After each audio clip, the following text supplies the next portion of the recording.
नमस्कार मित्रों, मैं आशीष अवस्थी अपने यूट्यूब चैनल शिक्षा पथ में आप सभी का हार्दिक स्वागत एवं अभिनंदन करता हूँ।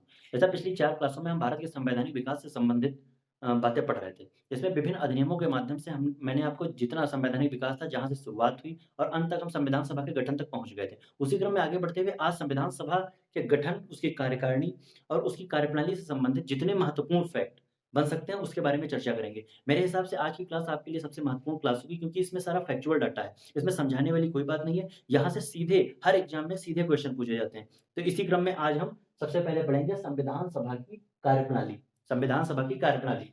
जैसा कि पिछली क्लास में मैंने आपको सबसे पहले बताया था कि 9 दिसंबर 1946 को संविधान सभा की पहली बैठक हुई थी। 9 दिसंबर 1946 को संविधान सभा की पहली बैठक हुई थी और उसमें सच्चिदानंद सिन्हा जी को पहला अस्थायी अध्यक्ष चुना गया था। पहला अस्थायी अध्यक्ष किसे चुना गया था? सच्चिदानंद सिन्हा को। अच्छा, वहाँ पे मैंने आपको एक बहुत महत्वपूर्ण बात बताई थी, जो हो सकता है क्योंकि अब एग्जाम का पैटर्न चेंज हो रहा है, एग्जामिनर कहाँ से प्रश्न उठा ले कोई कुछ पता नहीं, तो हो सकता है वो पूछा जा सके कि फ्रांस की तर्ज पे जो सबसे बुजुर्ग व्यक्ति उस सभा में जो सबसे बुजुर्ग व्यक्ति थे, उनको भारत का सबसे पहले संविधान सभा का अस्थायी अध्यक्ष चुना गया था। संविधान सभा का अस्थायी अध्यक्ष सच्चिदानंद सिन्हा को चुना गया था, लेकिन किस देश की तर्ज पे? फ्रांस की तर्ज पे।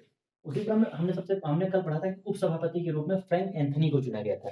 उपसभापति के रूप में फ्रैंक एंथनी को चुना गया था। फिर आगे बढ़ते 11 दिसंबर 1946। 11 दिसंबर 1946 को क्या होता है कि डॉक्टर राजेंद्र प्रसाद संविधान सभा के पहले अस्थायी अध्यक्ष बन जाते पहले स्थायी अध्यक्ष बन जाते। अस्थायी अध्यक्ष के बारे में मैंने पढ़ा कि सच्चिदानंद सिन्हा को 9 दिसंबर 1946 को संविधान सभा का अस्थायी अध्यक्ष चुना गया था, जबकि 11 दिसंबर 1946 को डॉक्टर राजेंद्र प्रसाद को स्थायी अध्यक्ष के रूप में चुना गया, जो आगे चलकर भारत के पहले राष्ट्रपति भी बनेंगे।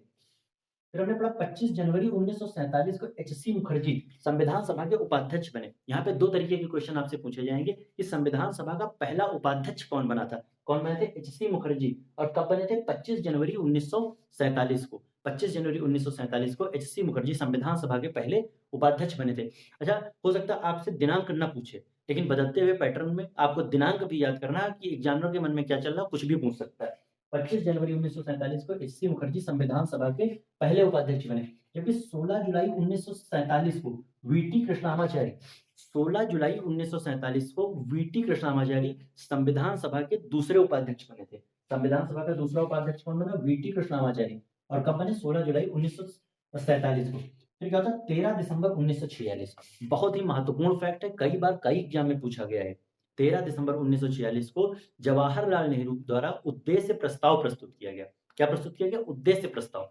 अच्छा, यही उद्देश्य प्रस्ताव आगे चलकर प्रस्तावना के रूप में परिवर्तित हो गया था। तो जब इन चीज़ों को हम समाप्त करेंगे, उसके बाद अभी हम आगे प्रस्तावना आपको विस्तृत पढ़ाएँगे। तो 13 दिसंबर 1946 को जवाहरलाल नेहरू के द्वारा, किसके द्वारा? जवाहरलाल नेहरू के द्वारा उद्देश्य प्रस्ताव प्रस्तुत किया गया, जो आगे चलकर प्रस्तावना के रूप में बदल गया था। प्रस्तुत किया गया, जो 22 जनवरी 1947 को पारित हुआ। प्रस्तुत कब किया गया? यहाँ से 2 तरीके के क्वेश्चन बनेंगे कि जवाहरलाल नेहरू के द्वारा उद्देश्य प्रस्ताव कब प्रस्तुत किया गया था? 13 दिसंबर 1946 को। अगर पारित करने के विषय में क्वेश्चन पूछता है तो 22 जनवरी 1947 को जो प्रस्ताव जवाहरलाल नेहरू के द्वारा प्रस्तुत किया गया था, जिसको उद्देश्य प्रस्ताव नाम दिया गया था, वो 22 जनवरी 1947 को पारित हो गया था। उसी क्रम में 22 जुलाई 1947, 22 जनवरी 1947 को जो उद्देश्य प्रस्ताव जवाहरलाल नेहरू द्वारा प्रस्तुत किया गया था, उसको पारित किया गया। जबकि 22 जुलाई 1947, बहुत महत्वपूर्ण तथ्य, 22 जुलाई 1947 को हमारे राष्ट्रीय ध्वज को स्वीकार किया गया था। हमारे राष्ट्रीय ध्वज को कब अपनाया गया? 22 जुलाई 1947, 22 जुलाई 1947 को हमारे राष्ट्रीय ध्वज को अपनाया गया था। अच्छा, एक बहुत महत्वपूर्ण फैक्ट बनता है कि राष्ट्रीय ध्वज का डिजाइन किसने तैयार किया था? राष्ट्रीय ध्वज का डिजाइन किसने तैयार किया था? तो वहां पे हमारा आंसर क्या हो जाएगा? पिंगली वेंकैया। बहुत महत्वपूर्ण फैक्ट है, नाम हमेशा याद रखिएगा। पिंगली वेंकैया ने भारत के राष्ट्रीय ध्वज का डिजाइन तैयार किया था। अच्छा, एक बहुत बेसिक सा क्वेश्चन है, शायद सब लोगों को पता होगा कि आखिर भारतीय तिरंगे में रंग कितने हैं? तो कहीं आप 3 से कंफ्यूज मत हो जाइएगा। भारतीय तिरंगे में 4 रंग है, जो अशोक चक्र है वो भी नीले रंग का होता है। 24 जनवरी 1950, ये भी बहुत महत्वपूर्ण फैक्ट है। 24 जनवरी 1950 को हमारा राष्ट्रगान और राष्ट्रगीत को कब अपनाया गया? 24 जनवरी 1950 को। 24 जनवरी 1950 को राष्ट्रगान और राष्ट्रगीत को अपनाया गया। 16 मई 1949, 16 मई 1949 को भारत राष्ट्रमंडल का सदस्य बना। 16 मई 1949 को भारत राष्ट्रमंडल का सदस्य बना। क्वेश्चन बन सकता है कि भारत राष्ट्रमंडल का सदस्य कब बना था? तो 16 मई 1949। अच्छा, अब आपके दिमाग में एक प्रश्न आ सकता है कि आखिर ये राष्ट्रमंडल क्या था? तो राष्ट्रमंडल उन देशों का समूह था जो कभी ना कभी ब्रिटेन के उपनिवेश रहे थे, यानी कि ब्रिटेन के कभी ना कभी गुलाम रहे थे। उन देशों के समूह को क्या कहा जाता है? राष्ट्रमंडल। आज भी आप लोग जो है राष्ट्रमंडल खेल देखते होंगे, कॉमनवेल्थ गेम्स, उसमें वही देश हिस्सा लेते हैं जो कभी ना कभी ब्रिटेन के उपनिवेश रहे थे। 14 सितंबर 1949 हिंदी को राजभाषा के रूप में स्वीकार किया गया। 14 सितंबर 1949 को क्या हुआ? हिंदी को राजभाषा के रूप में स्वीकार हुआ। कभी राष्ट्रभाषा अगर लिखा हो तो उसको सही मत मानिएगा, राजभाषा के रूप में स्वीकार किया गया। अच्छा, इसी क्रम में 14 आपको याद होगा 14 सितंबर को क्या मनाया जाता है? राष्ट्रीय हिंदी दिवस। 14 सितंबर को राष्ट्रीय हिंदी दिवस, जबकि 10 जनवरी को विश्व हिंदी दिवस मनाया जाता है। फिर इसी क्रम में 26 नवंबर 1946, ये 1946 नहीं, यहाँ पे 1949 होगा। 26 नवंबर 1949 को क्या होता है? 11वीं बैठक होती है। संविधान सभा की पहली बैठक 9 दिसंबर 1946 को हुई थी, जबकि 26 नवंबर 1949 को संविधान सभा की 11वीं बैठक होती है, जिसमें संविधान का निर्माण पूरा हो गया था। 26 नवंबर 1949 को हमारे देश भारत के संविधान का निर्माण पूरा हो गया था। अच्छा, आखिर आपके दिमाग में एक प्रश्न उठेगा कि अगर 26 नवंबर 1949 को हमारे देश भारत का संविधान पूरा हो गया था, तो हम फिर ये क्यों पढ़ते हैं कि 26 जनवरी 1950 को हमारे देश का संविधान लागू हुआ था? उसका रीज़न ये था कि 1930 में 26 जनवरी 1930 को भारत की तरफ से जवाहरलाल नेहरू ने उस दिन पूर्ण स्वराज दिवस घोषित किया था। क्या घोषित किया था? पूर्ण स्वराज दिवस 26 जनवरी 1930 को। उसी की याद में कि आखिर इस दिवस की भी कोई याद बनी रहे, इसलिए हमारा संविधान पूरी तरीके से 26 जनवरी 1950 को लागू हुआ था, जबकि 26 नवंबर 1949 को 16 अनुच्छेद, कितने अनुच्छेद? 16, जो अभी आगे हम पढ़ाएँगे इसमें, कि 26 नवंबर 1949 को भारतीय संविधान के 16 अनुच्छेद लागू हो गए थे। इसमें आगे लिखा 26 नवंबर 1949 11वीं बैठक में संविधान का निर्माण पूरा हुआ। इस दिन अनुच्छेद 394 के तहत 15 अनुच्छेद व स्वयं अनुच्छेद 394 सहित कुल 16 अनुच्छेद लागू किए गए। कितने? अभी मैंने आपको बताया कि 26 नवंबर 1949 को कुल 16 अनुच्छेद लागू हुए थे। कितने अनुच्छेद? अगर प्रश्न सीधे आपसे पूछा जाता है, कुल कितने अनुच्छेद लागू हुए थे? 16 अनुच्छेद। अच्छा, यहाँ पे एक और फैक्ट बन सकता है कि आखिर जो 16 अनुच्छेद लागू हुए थे, किस अनुच्छेद के तहत लागू किए गए थे? तो वहाँ पे आपका आंसर हो जाएगा अनुच्छेद 394 के तहत 15 अनुच्छेद और 394 स्वयं, यानी कि कुल 16 अनुच्छेद लागू हुए थे। तो 26 नवंबर 1949 को कुल कितने? 16 अनुच्छेद लागू हो गए थे। 26 जनवरी 1950 को संविधान लागू हुआ। 26 जन अभी हमने आपको बताया कि 26 जनवरी 1950 को पूरी तरीके से संविधान लागू हो गया और हमारा देश गणतंत्र बन गया। अच्छा, उस समय पहले राष्ट्रपति कौन बने? डॉक्टर राजेंद्र प्रसाद। उसी दिन डॉक्टर राजेंद्र प्रसाद को पहले राष्ट्रपति के रूप में निर्वाचित किया गया था। अच्छा, एक चीज़ और, यहाँ पे जब मैंने आपको बताया कि 26 नवंबर 1949 को 11वीं बैठक में संविधान का निर्माण पूरा हो गया था। बहुत बेसिक सा क्वेश्चन, आप लोगों को निश्चित तौर पे पता भी होगा कि संविधान का निर्माण कितने दिनों में पूरा हुआ था? 2 वर्ष 11 माह और 18 दिन में। 2 वर्ष 11 माह और 18 दिन में। संविधान सभा द्वारा, बहुत महत्वपूर्ण फैक्ट है, कि संविधान सभा द्वारा आखिर इसका प्रतीक क्या लिया गया था? अगर इससे संबंधित क्वेश्चन बन जाता है तो संविधान सभा का प्रतीक क्या लिया गया था? हाथी। किसको लिया गया था? हाथी को संविधान सभा का प्रतीक हाथी को लिया गया था। संविधान सभा का सचिव कौन था? संविधान सभा के सचिव थे एचवीआर अयंगर। इसमें कोई समझाने वाली बात नहीं, फैक्चुअल बातें हैं और ये आपको बिल्कुल 100% याद होना चाहिए। सीधे क्वेश्चन बन जाता है, हर एग्जाम में क्वेश्चन ऐसे बनते हैं। संविधान सभा के मुख्य प्रारूपकार कौन थे? एल.एन. मुखर्जी। संविधान सभा के मुख्य प्रारूपकार एल.एन. मुखर्जी थे। संविधान का सुलेखक, इटालियन शैली में। संविधान का सुलेखक का मतलब है आखिर संविधान को लिखा किसने था? अच्छा, जो संविधान लिखा गया था वो सबसे पहले इटालियन भाषा, इटालियन लैंग्वेज में लिखा गया था। आप साधारणतः उसको अंग्रेजी भाषा का समझ सकते हैं। किसने लिखा था? प्रेम बिहारी नारायण रायजादा ने। अगर इटालियन शैली की बात की जाएगी तो किसने लिखा था? प्रेम बिहारी नारायण रायजादा ने। जबकि अगर बात हम हिंदी की करेंगे, इसकी हिंदी की, तो वहाँ पे आपके आ जाएंगे वसंत कृष्ण वैद्य। अगर इसका हिंदी संस्करण की बात की जाएगी तो यहाँ पे लिखा है बसंत कृष्ण वैद्य। बहुत इंपॉर्टेंट फैक्ट है, आपको याद होना चाहिए। बसंत कृष्ण वैद्य ने इसका हिंदी संस्करण लिखा था, जबकि इटालियन शैली या अंग्रेजी भाषा में आ जाए तो प्रेम बिहारी नारायण रायजादा ने लिखा था। या संविधान का सौंदर्यीकरण किसने किया था? सौंदर्यीकरण का मतलब ये था कि संविधान पे कुछ चित्र उकेरे गए थे अच्छे, ताकि संविधान अच्छा लगे। तो इसने किया था नंदलाल बोस व राम मनोहर सिन्हा ने। इसने नंदलाल बोस व राम मनोहर सिन्हा ने। अच्छा, संविधान सभा की कुल मीटिंग कितनी हुई थी? ये एक विवादित प्रश्न रहा है। विवादित प्रश्न रहा कि संविधान सभा की आखिर कुल मीटिंग कितनी हुई थी? कई जगह आपको 11 लिखा मिलेगा और कई जगह आपको 12 लिखा मिलेगा। तो मैं आपको बिल्कुल स्पष्ट बता रहा हूँ, जो 100% सही आंसर है कि आपको हमेशा 12 लगाना है। क्या लगाना है 12, क्योंकि जहाँ पे 11 लिखा वहाँ पे उन्होंने 26 नवंबर 1949 को चूँकि संविधान का निर्माण पूरा हो गया था, तो इसलिए सिर्फ 26 नवंबर 1949 तक की ही मीटिंग वो गिनते हैं, तो उसमें 11 आता है। लेकिन सबसे अंतिम अगर संविधान सभा की सबसे अंतिम मीटिंग की बात की जाएगी, तो 26 जनवरी 1950 को जो संविधान पूरी तरीके से लागू हुआ था, तो सबसे अंतिम मीटिंग 26 जनवरी 1950 की थी, जो क्रमवार अगर देखा जाए तो 12वीं मीटिंग थी। तो कुल मीटिंग कितनी हुई है 12। सबसे पहली मीटिंग हमने पढ़ा 9 दिसंबर 1946 को और अंतिम 12वीं जो थी 26 जनवरी 1950 को। 12वीं मीटिंग कब हुई थी? 26 जनवरी 1950 को। अच्छा एक और फैक्ट बनता है कि इसमें कुल वाचन कितने हुए थे? अच्छा कुल वाचन तो 3 हुए थे। कितने हुए थे? 3। लेकिन अब वाचन का मतलब भी समझ लेना आवश्यक है। वाचन का मतलब होता है पाठन, यानी कि पढ़ना। तो संविधान को कुल कितनी बार पढ़ा गया था? 3 बार। कुल सदस्य संविधान सभा में कुल सदस्य हम पिछली क्लास में हमने आपको बताया था कि संविधान सभा में कुल 389 सदस्य थे। कितने? 389 सदस्य। और स्वतंत्रता के बाद कितने बचे थे? 299 सदस्य। जब भारत स्वतंत्र हुआ और भारत के मतलब 2 टुकड़े कर दिए। जब पाकिस्तान अलग चला गया भारत, तब भारत के सदस्य कितने बचे थे संविधान सभा में? 299। और शुरुआत में कितने थे? 389। अगर इसमें आपको याद होगा तो 4 चीफ कमिश्नरी क्षेत्रों के लिए थे, 292 ब्रिटिश प्रांतों के लिए थे और जबकि 93 जो है देशी रियासतों के लिए आरक्षित रखे गए थे। संविधान सभा का संवैधानिक सलाहकार कौन था? कई बार ये प्रश्न बना है। कई बार ये प्रश्न बना है कि संविधान सभा का संवैधानिक सलाहकार कौन था? कौन था? बी.एन. राव। कौन था?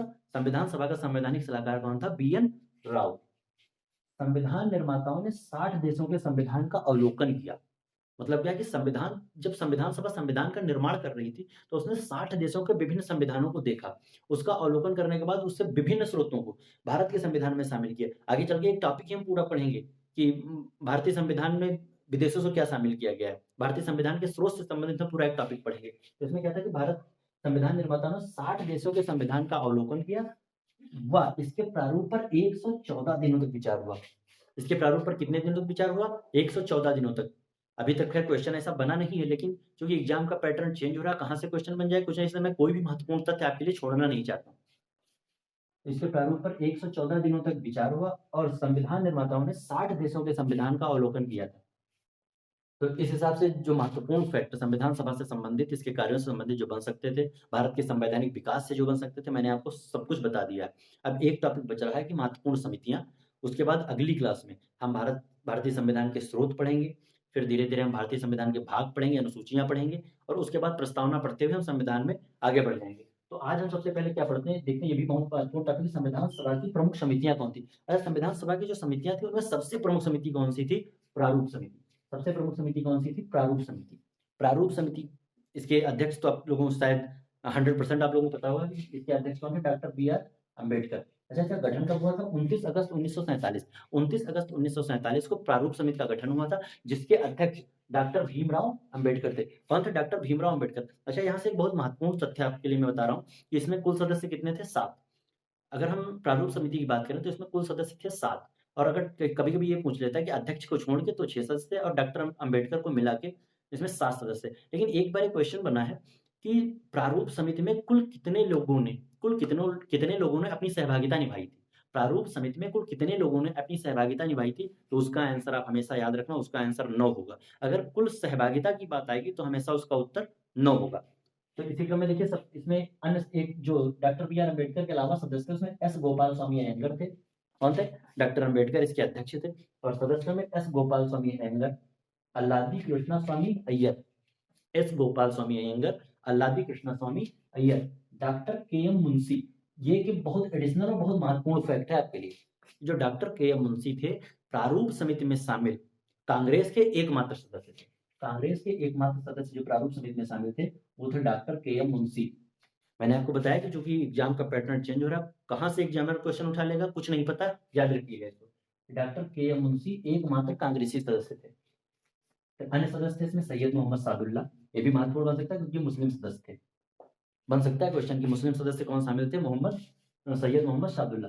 फिर एन माधव राव।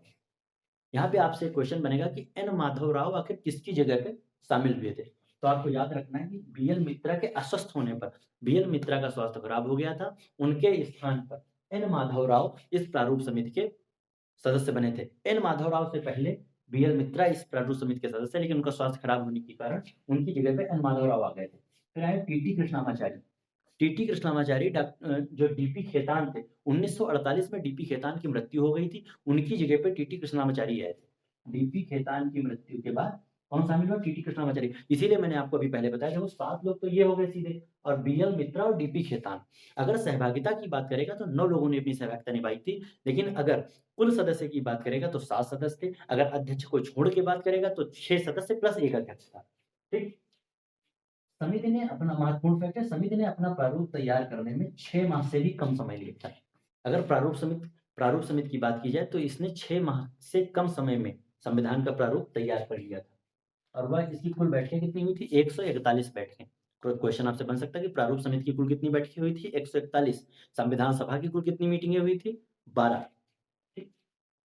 तो ये हो गई हमारी प्रारूप समिति से जो भी आपके क्वेश्चन बन सकते हैं आपके सामने। इससे ज़्यादा फैक्ट प्रारूप समिति से नहीं बनेंगे। लेकिन हाँ, इतना ज़रूर कहूँगा, प्रारूप समिति आपके एग्ज़ाम के लिए बहुत महत्वपूर्ण है। क्वेश्चन एक ना एक अगर पॉलिटी आई, तो एक ना एक क्वेश्चन इसमें से ज़रूर आपका फँस जाएगा। फिर अन्य समितियों की बात करें तो संघ शक्ति समिति, कौन सी? संघ शक्ति समिति और संघीय संविधान समिति। संघ शक्ति समिति और संघीय संविधान समिति के अध्यक्ष कौन थे? जेएल नेहरू, जवाहरलाल नेहरू। संघ शक्ति समिति और संघीय संविधान समिति के अध्यक्ष जेएल नेहरू थे। ये फैक्ट आपको याद करने पड़ेंगे, बहुत ज़रूरी है। क्वेश्चन बनते हैं इनसे और हमेशा बनेंगे, ये फैक्ट आपको याद होने चाहिए। अगर हम प्रांतीय संविधान समिति की बात करें और मूल अधिकार समिति की बात करें, अल्पसंख्यक अधिकार समिति की बात करें, एक क्या है? प्रांतीय संविधान समिति है, मूल अधिकार समिति है और अल्पसंख्यक अधिकार समिति है। इन तीनों के अध्यक्ष कौन थे? सरदार पटेल। इन तीनों के अध्यक्ष कौन थे? सरदार पटेल। प्रांतीय संविधान समिति, मूल अधिकार समिति और अल्पसंख्यक समिति, सरदार पटेल। अच्छा, यहाँ से दो जो क्वेश्चन है बहुत महत्वपूर्ण है और कई बार पूछे गए हैं। हमेशा क्वेश्चन यहीं से उठता है। सरदार पटेल के बारे में, इसके अध्यक्ष के बारे में नहीं पूछता, लेकिन इसके उपाध्यक्ष के बारे में जरूर पूछ लेता है कई बार। मूल अधिकार समिति के अध्यक्ष की अगर बात करेगा तब तो थे कौन? सरदार पटेल। और अगर मूल संविधान उप समिति के अध्यक्ष की बात करेगा, याद रखना, मूल अधिकार उप समिति के अध्यक्ष जेपी कृपलानी थे। अगर मूल अधिकार समिति की बात करेगा तो सरदार पटेल, और मूल अधिकार उप समिति की बात करेगा तो जेपी कृपलानी। अगर अल्पसंख्यक अधिकार समिति की बात करेगा, अल्पसंख्यक समिति की बात करेगा तो सरदार पटेल, और अल्पसंख्यक अधिकार उप समिति की बात करेगा तो एच.सी. मुखर्जी। महत्वपूर्ण फैक्ट है। अगर मूल अधिकार समिति की बात करेगा तो उसके अध्यक्ष सरदार पटेल थे। मूल अधिकार उप समिति की बात करेगा तो जेबी कृपलानी थे। कौन था? जेबी कृपलानी। और अगर अल्पसंख्यक अधिकार समिति की बात करेगा तो सरदार पटेल, और अल्पसंख्यक अधिकार उप समिति की बात करेगा तो एच.सी. मुखर्जी। राष्ट्रीय ध्वज संबंधी तदर्थ समिति, एक ही समिति थी। राष्ट्रीय ध्वज संबंधी एक तदर्थ समिति बनी थी, प्रक्रिया नियम समिति बनी थी और संचालन समिति बनी थी। ये 3 अलग-अलग समितियां हैं। एक राष्ट्रीय ध्वज संबंधी तदर्थ समिति, प्रक्रिया नियम समिति और संचालन समिति। तीनों के अध्यक्ष डॉक्टर राजेंद्र प्रसाद थे। जिसमें एक महत्वपूर्ण, जो सबसे महत्वपूर्ण फैक्ट है, हम संचालन समिति को मान के चले। संचालन समिति से कई बार क्वेश्चन बना है कि अगर संचालन समिति के अध्यक्ष कौन थे तो डॉक्टर राजेंद्र प्रसाद थे। उसी क्रम में आप याद रखना कि राष्ट्रीय ध्वज संबंधी तदर्थ समिति, प्रक्रिया नियम समिति और संचालन समिति, तीनों के अध्यक्ष डॉक्टर राजेंद्र प्रसाद थे। तो जितना भी समितियों से क्वेश्चन आपका बन सकता है, मेरे हिसाब से इतना पर्याप्त है। किसी भी वनडे एग्जाम में, चाहे वो यूपीएसआई का हो, चाहे भी आपका यूपीपी का एग्जाम होने वाला है, किसी भी एग्जाम में समितियों से संबंधित इतने क्वेश्चन बन जाएंगे। भारत के संवैधानिक विकास को मैंने जितना पढ़ाया है उससे ज्यादा कुछ नहीं बनेगा। और खास करके जो आज हमने संविधान सभा की इस कार्यप्रणाली को पढ़ाया है, जितने फैक्ट लिखे हैं, ये सारे डायरेक्ट क्वेश्चन बनते हैं। ये क्वेश्चन है आपके, अगर ये आपको पूरे तैयार हैं तो मेरे हिसाब से फैक्चुअल इन्फॉर्मेशन आपके पास पूरी हो गई है। और अब संवैधानिक विकास से संबंधित, संविधान सभा से संबंधित, इसके अतिरिक्त आपके पास पढ़ने के लिए कुछ भी नहीं है। पर्याप्त डाटा आपके पास, अगर आपको इतना तैयार है तो मेरे हिसाब से आपका किसी भी वनडे एग्जाम में प्रश्न नहीं छूटेगा। मैं पीसीएस, आरओ इसकी बात नहीं कर रहा हूँ, यहाँ तो आपको डीप पढ़ना पड़ेगा। लेकिन अगर आप किसी वनडे एग्जाम की तैयारी कर रहे हैं तो आपके लिए पर्याप्त डाटा है। तो ठीक है, इसी के साथ मैं इस क्लास को यहीं पे समाप्त करता हूँ। अगली क्लास में मैं प्रयास करूँगा कि अगली क्लास में कल आपको जो है भारतीय संविधान के स्रोत पढ़ाने के बाद फिर मैं आपको भाग पढ़ाऊँगा, अनुसूचियाँ पढ़ाऊँगा, और इसी क्रम में धीरे-धीरे जो भी इम्पोर्टेंट चीज़ें संविधान से संबंधित है, आगे 10-12 वीडियो ऐसे आएँगे, 10-10, 15-15 मिनट के, 10-12 वीडियो में आपको मैं पूरा संविधान समाप्त कर दूँगा और उसके बाद अन्य किसी सब्जेक्ट पे हम बात करेंगे। तो ठीक है, अगर आपको मेरा वीडियो पसंद आया हो तो कृपया इसको लाइक करिएगा, शेयर करिए और सब्सक्राइब करिए। और ये वादा है कि आपके लिए मैं बराबर जब भी मुझको समय मिलेगा, आज थोड़ी देर में मुझको समय मिल पाया, जब भी समय मिलेगा, मैं आपके लिए हमेशा तत्पर रहूँगा और अच्छे से अच्छा कंटेंट देने का प्रयास करूँगा। बहुत-बहुत धन्यवाद। नमस्कार।